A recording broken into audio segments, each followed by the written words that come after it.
Date and time. We are in the truck now and we are on the access road leading out somewhere between this bush on the left and where you cannot see there on the right on the road. This is Caitlin Ladner. She saw us well before we saw her. She was going a little slow, and then when she saw us, she speeded up.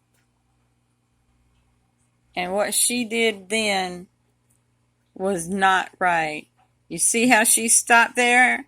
And you can barely see our vehicle? You saw her move up there? She moved up directly to our bumper and refused to allow us to leave the area.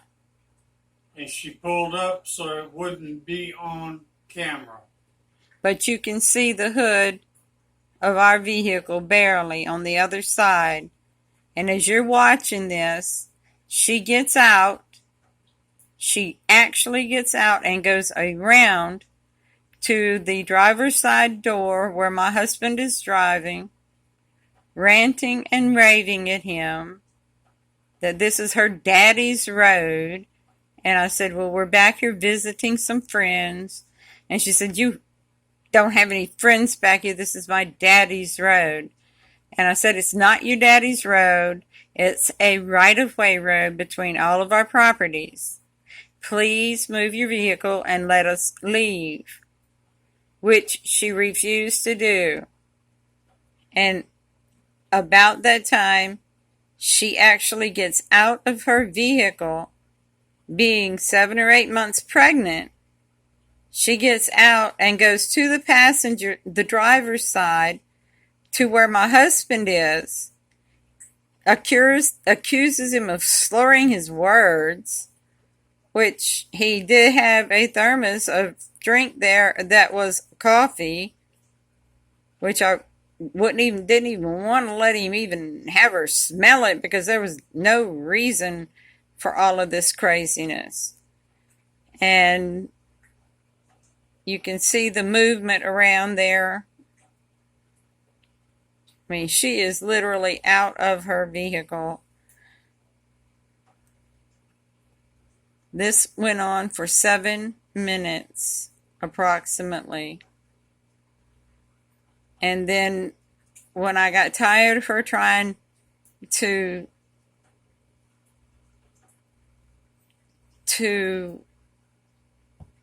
taunt my husband, the cursing and the just on and on and on, I got out on the passenger side and she and I were talking.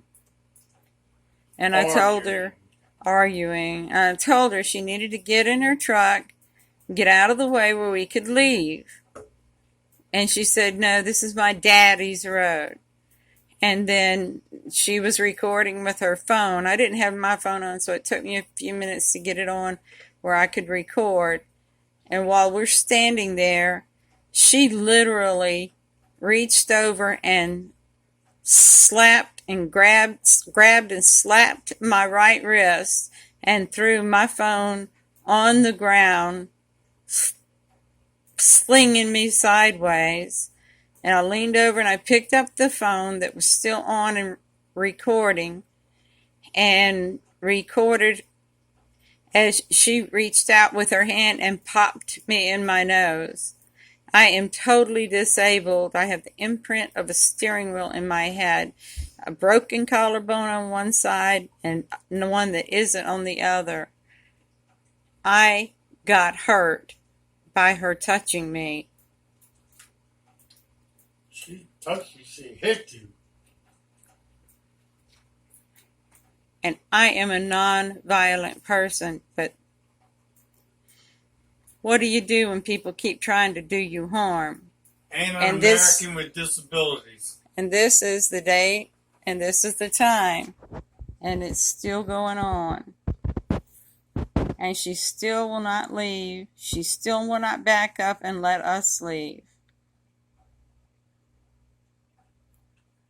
I'm going to speed this up a little bit because I do have the live version of it as best I can. After she snapped at my arm and the camera, and I picked it up and she punched me in the face. It took Russell getting out and telling her to get back in her car where we could try to maneuver a way to go around her and leave. Now it is soft ground on the side, and there is a big hole somewhere around there. And a tree stump. That's right there is where she gets back in and closes her door.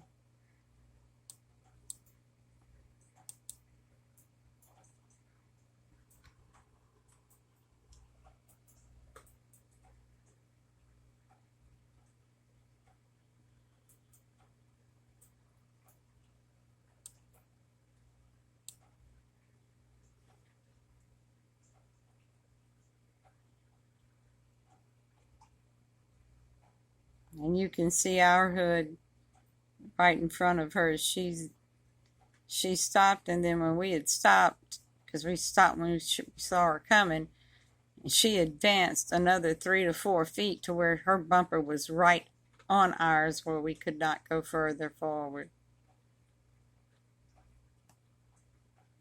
This is at 2 times speed.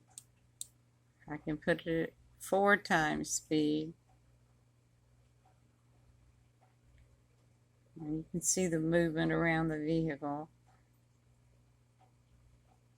But it's all on her side, driver's side.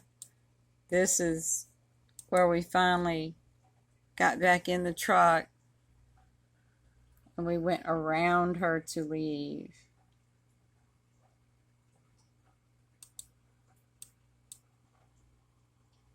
And we left out 2:39:22. And that's us leaving. Now, we did nothing wrong. She did.